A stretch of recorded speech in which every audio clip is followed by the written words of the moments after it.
We're here at round one. How are you? I'm good. Bigger car, different colour. Yeah. Everyone's used to seeing me in a bit of red and black, and now I'm in blue and yellow. It threw me off at media day, to be fair. Yeah, it has, to be fair. I mean, off season for me has been quite heavy on the personal life side of things. So, got married at the end of December. So more or less from the end of racing, finishing, and a couple of bits of racing outside Porsche Carrera Cup, run a team in Britcar, and involved in coaching and track days and a few various bits and bobs. So, yeah, November was still kind of quite busy, as it often is, and then more or less December was stag do, wedding, and then onto honeymoon in January. So, yeah, I'm literally back 2 days ago from an ice driving trip to Sweden.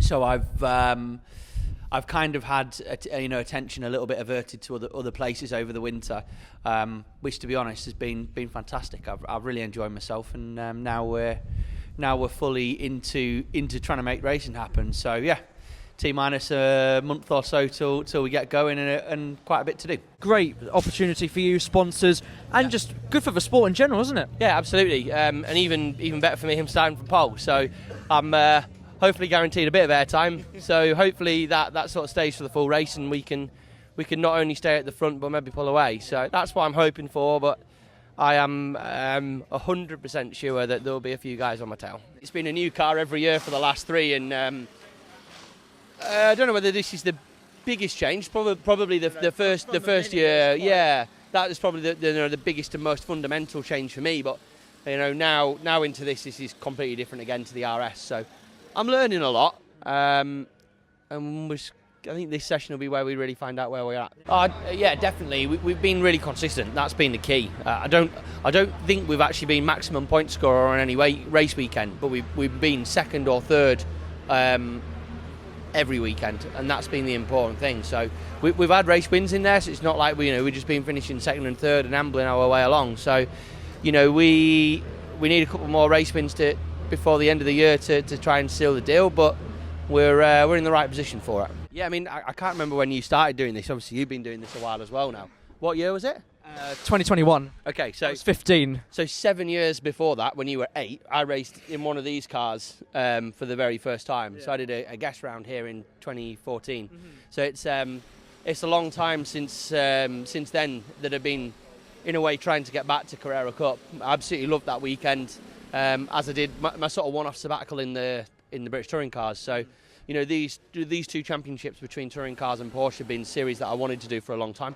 And I'm very glad that with the new support of Duckham's and Yuasa, as well as the continuation, a lot of my previous sponsors in Primex and Plastech, NGK, new sponsors joining like Alchema, we've been able to make this jump. There was a lady that we met that weekend who ended up buying a Ginetta for me to race the following year. We then spoke to Sicily Motorsport about trying to do something sponsorship-wise with their sponsors in British touring cars to run a team in the support championships.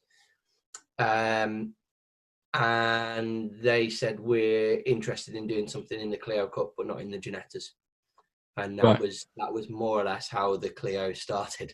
So I had to make a very difficult phone call and ask somebody who just bought me a Ginetta if they would sell that and buy a Clio instead. And yeah, we managed to go along that route and then go and racing Clios. So yeah, the intention was really back in 2016 to have been racing a Ginetta rather than a Clio. And then things changed, and I've really enjoyed my time in the Clio Cup, to be honest. I think us hybrids, Accelerate, Lux have had a dabble right up there at the podium as well. JWB have been up there. It's good to have a mix of teams and people going for it, and I think that's what keeps the championship exciting and fun for everybody to be involved in. Yeah, I'm first of all, I'm not sure you can count Bombhole as a hill, by the way. So if that's Norfolk's version of a hill, then you've got a treat when you come to Croft. Yeah. But yeah, the start of this year has been a bit uncertain, and I guess I rocked up to media day without a car, I rocked up to round one with a car. I returned at round 2, which was a good, good to be at. And we're here again at round 3, and this time will be the strongest position that we go into a race weekend in so far. The plan was to go and do British touring cars. Really? Nobody really knows this yet, but until 2 days ago, that was still very much the plan. Sponsor pulled out, and that's not going to happen. So that's the rough and tumble world that we're in motorsport. So yeah, until 2 days ago, the plan was very much British touring cars. Unfortunately, COVID has just meant that the business is uncertain at the moment and doesn't want to commit to funding what is several £100,000 in British touring cars, and I've got a respect and I totally understand why that is. So it's not going to happen for me into British touring cars this year. We've not done one before, so we're going to make the odd mistake along the way, and we've got to learn from it quickly, which we have done in the past. And I've no doubt Carl's run off with something. Yeah, I mean, racing in Porsche Carrera Cup costs, best part of 300 grand.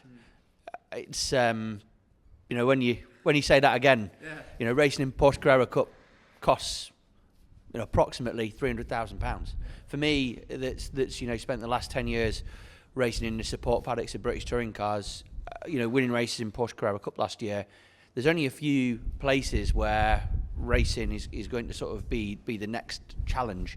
Carrera Cup is one of them, but it's going to be it's a pretty significant amount of money to try and raise every year. So yeah, it's not an easy challenge. People definitely find it tough, but I'm still optimistic, still got enthusiasm for it, and I think people can see that when they speak to me. So I think it won't be an easy task to get on the grid, but it never is, and I'm more than up for the challenge. Somewhat frustrating at times. Yeah, it's brilliant to be a part of until you're 8th, and then it's a bit frustrating. But we've had some really good weekends. We've had some difficult weekends, but this one's, I thought was going to go okay. We were sitting second after the first run in qualifying, so clearly the pace is there, and as much as our time has put us 8th, I did do 3 or 4 laps that were all at that time, all within track limits. So I know there's pace in the car, and we've just got to find it and make sure we move forward in the races. Max, great to see you as always. Best of luck for the weekend. I think it should be good, and keep up the good work. Cheers, Louis. Thank you very much. Cheers, buddy.